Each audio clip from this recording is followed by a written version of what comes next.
Salam əziz qardaşlar, əziz izləyicilər. Xoş gördük hər birinizi, əziz qardaşlar. Bugün aprel ayının 11-i, 2025-ci il.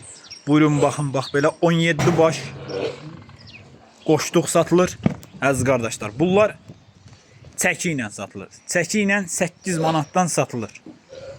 17 baş, maşallah olsun, super qoşlar. Biri çəkilərdə 65-75 arasıdır. Buyurun baxın. 17 baş heyvandır. Kim hansını istəyirsə gəlsin atsın tərəziyə. 8 manatdan biri çəki ilə satılır. Maşallah olsun, heyvanlar da göz qabağında da görürsünüz. Hansını istəyirsiniz atın tərəziyə. Biri çəki ilə 8 manat. Götürün apar.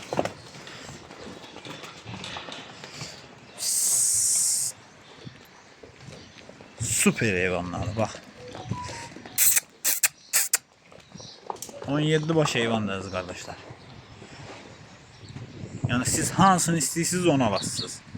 Ürəyinizə hansı xoşunuza gəldi, problem yox. Bu dəqiqədə Liboyu belə qoşduq eləyir.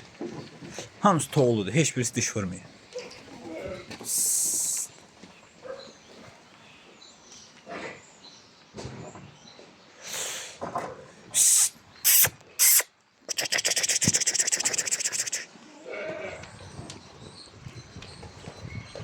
Ama maşallah olsun.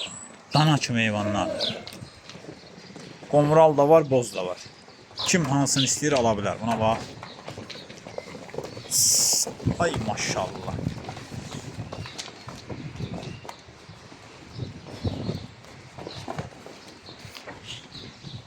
Süper heyvanlar.